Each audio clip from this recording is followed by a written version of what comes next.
क्या सच में बागेश्वर धाम वाले बाबा के पास दिव्य शक्तियां हैं या फिर इनका असली चेहरा कुछ और ही है? और पुलिस ने सारी बातें जनता के सामने लाकर खड़ी कर दी है। और इतने कम समय में इतनी ज्यादा प्रसिद्धि बागेश्वर वाले बाबा ने कैसे हासिल करी और इनकी शक्तियों की क्या सच्चाई है? क्या वाकई में इनके अंदर शक्तियां हैं या फिर ये सब कुछ बाबा का पाखंड है? आइए जानते हैं पूरा मामला इस वीडियो में। दोस्तों, हमारे देश में संत महात्मा बाबा जैसे लोग बहुत ही आए और गए हैं, जिसमें कुछ तो अपने प्रवचन से लोगों को अपना भक्त बनाते हैं, तो कुछ बाबा तो नाच गाकर लोगों को अपनी ओर आकर्षित करते हैं, और कुछ बाबा तो ऐसे हैं जो अपने भक्तों को गुलाब जामुन और समोसा खाने की सलाह देते हैं। खैर दोस्तों, आपको बता दें कि इस तरह के सभी बाबा जो आए थे वो अभी जेल में हवा खा रहे हैं, लेकिन फिलहाल एक बाबा ऐसे हैं जो सच्चे दिल से छाती ठोककर लोगों की सेवा करने में लगे हुए हैं। और दोस्तों, इतना ही नहीं, इनके दरबार में जो कोई भी जाता है वे उनके मन की बात अपने आप ही जान लेते हैं। हम यहाँ पर आज बात कर रहे हैं श्री बागेश्वर बालाजी महाराज की, यानी कि बागेश्वर वाले बाबा की, और जिनकी चर्चाएं देश में ही नहीं विदेशों में भी फैली हुई हैं। और भारत के अलावा भी बागेश्वर वाले बाबा ने विदेशों में अपना दरबार सजाया हुआ है। और बागेश्वर बाबा जब अपनी कड़क अंदाज में बोलना शुरू करते हैं तो भक्त अपने आप ही आस्था में लीन हो जाते हैं, और कुछ लोग तो रोना पीटना और हाथ पैर पटकना भी चालू कर देते हैं। लेकिन दोस्तों, इन सब के पीछे की असली सच्चाई क्या है और क्यों लोग बागेश्वर बाबा के सामने आते ही सब कुछ भूल जाते हैं?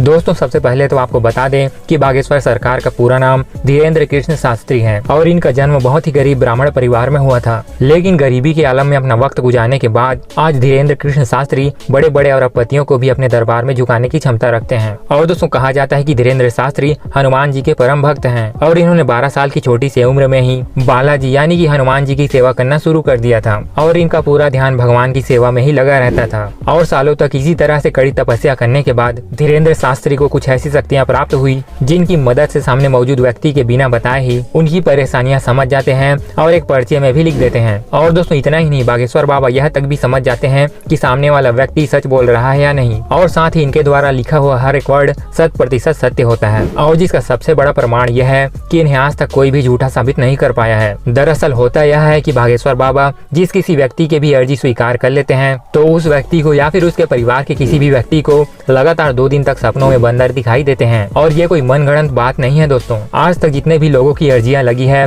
उन्होंने इस बात को स्वीकार किया है। और हालांकि मीडिया वालों को कहाँ लोगों की बातों पर विश्वास होता है, वे लोग तो खुद अपनी आंखों से सब कुछ देखना चाहते हैं। इसीलिए कई सारे मीडिया वाले बागेश्वर बाबा के भक्त बनकर उनके दरबार में भीड़ में जाकर इकट्ठे हो जाते हैं, ये देखने के लिए आखिर बाबा के दरबार में होता क्या है। लेकिन जब मीडिया वाले इनके दरबार में गए तो ये देखकर हक्के बक्के रह गए कि बागेश्वर वाले बाबा ने उन्हें पहचान लिया था और उनकी पोल लोगों के सामने खोल दी। और इस पूरे इंसिडेंस को देखने के बाद मीडिया वाले लोग भी बागेश्वर बाबा के सामने नतमस्तक हो गए। और जैसा ही ये बात सामने आई तो हर कोई यह देखकर दंग रह गया कि कैसे एक जवान बाबा ने बड़े बड़े संत महात्माओं को पीछे छोड़ दिया है और उनके कान काट दिए हैं। और धीरेन्द्र कृष्ण शास्त्री कहते हैं कि उन्होंने अपने इष्ट बालाजी महाराज के मदद से उन्होंने लाखों लोगों के जीवन संवार दिए हैं, और बागेश्वर धाम की कृपा अपरंपार है। और तभी तो जो लोग भी इनके दरबार में जाते हैं वे लोग कभी भी खाली हाथ नहीं लौटते, और सच्चे दिल से मांगी गई दुआ को बागेश्वर धाम सरकार जरूर पूरी करते हैं। और इसीलिए उनके दरबार में भक्तों का तांता भी लगा रहता है, और हर कोई बस यही मनोकामना करके जाता है कि कैसे भी करके मेरी अर्जी लग जाए और बागेश्वर धाम वाले सरकार खुद उन्हें अपने सामने बुलाए। और दोस्तों, इसीलिए पुलिस हो या मीडिया कोई भी यह नहीं कह सकता कि बागेश्वर धाम वाले बाबा ढोंग करते हैं या फिर लोगों के साथ यहाँ पर फ्रॉड होता है। और लोग यहाँ पूरी आस्था और विश्वास के साथ आते हैं और कभी भी खाली हाथ नहीं जाते हैं। तो दोस्तों, यह तो थी बागेश्वर धाम वाले बाबा की सच्चाई। वैसे आप इस बारे में क्या सोचते हैं और आपकी क्या राय है, हमारे वीडियो के नीचे में कमेंट करके जरूर बताइएगा। और अगर आपको यह वीडियो पसंद आई हो तो वीडियो एक लाइक जरूर से कर देना, और साथ ही चैनल को सब्सक्राइब करना ना भूलें। तो दोस्तों, मिलते हैं आपसे अगली वीडियो में, तब तक के लिए जय हिंद।